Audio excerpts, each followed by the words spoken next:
तमालपत्र, दगडी फूल, जिरे, मिरे, दालचिनी, बाई बाई काळा मसाला म्हणलं की हे सगळं घेऊन दिवस घालायचा. अगं झरीकर मसाला आहे की, ज्याने काळा मसाला ग्रेव्ही मसाल्याची सबंध महाराष्ट्राला ओळख करून दिली आहे बघ. आहा, घरच्या सारखा हवाय मला मिळेल का? अगं अत्याधुनिक लॅब मधून तयार होणारा मसाला आहे झरीकर मसाला. सुटले का बाई एकदाची? आत्ताच करते झरीकर काळा मसाला टाकून झणझणीत भाजी. मग आतापासून स्वाद तोच पण अंदाज नवा. म्हणजे पंढरीची वारी प्राप्त झाली. हा हरिप्राप्तीसी उपाय धरावे संताचे ते पाय. नाथ महाराजांच्या उक्तीप्रमाणे अनेक प्रमाणात पुष्कळ, म्हणून त्या प्रमाणाप्रमाणे या ठिकाणी बुवासाहेब महाराजांच्या चरणाचं दर्शन घेऊन जे पंढरी आळंदीला जाऊ शकले नाहीत त्यांनी दैठणा या ठिकाणी दर्शन घ्यायचं. आणि जे पंढरी आळंदीला गेलेत त्यांची वारीसुद्धा दैठण्याला आल्याशिवाय पूर्ण होत नाही, असा पूर्वीचाच प्रघात आहे. मात्र या 10 वर्षामध्ये, या 10-15 वर्षामध्ये आमची दैठणकर मंडळी, समस्त गाव ग्रामस्थ मंडळी दैठणा या लोकांच्या लक्षात आलं. पूर्वीच हे गाव धार्मिक आहे म्हणूनच ही 2 संत या ठिकाणी टिकली. गाव जिथं चांगलं असतं तिथं संत रमल्या जातात. म्हणून या ठिकाणी आमची जी काही महाराणा प्रताप या वंशात जन्माला आलेली मंडळी आणि छत्रपती शिवाजी महाराज याच्या वंशात जन्माला आलेली ही मंडळी, या मंडळीच्या आग्रहास्तव हे दोन्ही संत दैठणा या ठिकाणी स्थिरावले. आणि या स्थिरावलेल्या संताच्या वारकरी येतात दैठण्यात बाहेरगावून, आणि आपण दैठणकरानं काहीतरी सेवा केली पाहिजे म्हणून सकाळी 5 वाजल्यापासून ते रात्री 12 वाजेपर्यंत समस्त गावकरी मंडळी या परतवारीमध्ये येणाऱ्या वारकऱ्यांची चप्पल उचलण्यापासून ते त्यांच्या पाणी पिण्यापर्यंत, फराळाच्या व्यवस्थेपर्यंत सगळी व्यवस्था, गोळ्या औषध जे काही आहे ती सगळी व्यवस्था आमची ग्रामस्थ मंडळी दैठणा हे करतं. आमची मित्रपरिवार आहेत आणि गावकरी मंडळी प्रतिष्ठित मंडळी आहेत. पाळण्यात लेकरू थांबत नाही.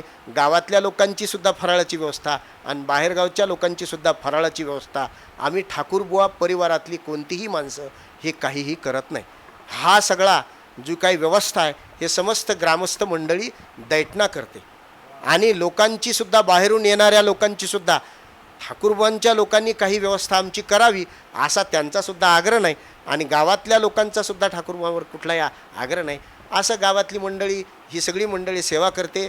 तन मन धनानं सगळी मंडळी आदरणीय. तरुण मंडळी याच्यात विशेषत्वाने अग्रगण्य झालेली आहे. दैठणा गावातली जी काही आमची तरुण मंडळी माझ्या वयापासून त्याच्या अगोदरची असतील किंवा आमच्या आजोबाच्या वयापासून जी काय आहेत, सगळीच मंडळी या ठिकाणी वारकऱ्यांची सेवा करतात.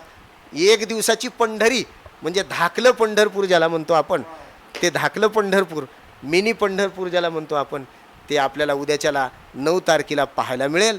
म्हणून ज्यांना कोणा परतवारीला जे कोणी पाहू शकतात, जे येणारे ते येणारच आहेत, काही याला आमंत्रण देण्याची आवश्यकता नाही. ज्याची भक्ती असेल, दृढ भक्ती असेल, विश्वास असेल, अशी मंडळी त्या ठिकाणी येतेच. मात्र आणखी कोणांना या ठिकाणी येण्याची इच्छा असेल तर या ठिकाणी एक समस्त ग्रामस्थ मंडळीच्या वतीनं एक मी ठाकूरबाचा वंशज म्हणून, श्री संत बुवासाहेब महाराजांचा पाईक म्हणून आणि गावांकडून, दैठणा या ग्रामस्थाकडून लोकांना, वारकऱ्यांना आव्हान करतो की ग्रामस्थांचं आव्हान तुम्ही स्वीकार करावं. आणि या ठिकाणी मी थांबतो. रामकृष्ण हरी. राम. आणि परत वारी जी काही आहे, महाराजांनी सांगितलं की संतांची दर्शन घेतल्याशिवाय आपली वारी पूर्ण होत नाही. पंढरपूरला आपण आषाढी एकादशीला जातो, परंतु दुसरी जी काही एकादशी येणारी आहे ती दैठण्यामध्ये संतांच्या भेटीनं आपली पूर्ण वारी होते. म्हणून सर्व भाविक भक्तांना विनंती आहे की आपण या परतवारीचा आनंद घ्यावा आणि संतांच्या आशीर्वादाचा त्या ठिकाणी लाभ घ्यावा, हीच आपल्या चरणी प्रार्थना. विस्तीर्ण अशा प्रकारची महाराजांनी आपल्याशी चर्चा केली, त्याबद्दल महाराजांचे शतशः आभार व्यक्त करू, ऋण व्यक्त करू आणि याच ठिकाणी थांबू. रामकृष्ण हरी. तमालपत्र, दगडी फूल, जिरे, मिरे, दालचिनी, बाई बाई काळा मसाला म्हणलं की हे सगळं घेऊन दिवस घालायचा. अगं झरीकर मसाला आहे की, ज्याने काळा मसाला ग्रेव्ही मसाल्याची सबंध महाराष्ट्राला ओळख करून दिली आहे बघ. आहा, घरच्या सारखा हवाय मला मिळेल का? अगं अत्याधुनिक लॅब मधून तयार होणारा मसाला आहे झरीकर मसाला. सुटले का बाई एकदाची? आत्ताच करते झरीकर काळा मसाला टाकून झणझणीत भाजी. मग आतापासून स्वाद तोच पण अंदाज नवा.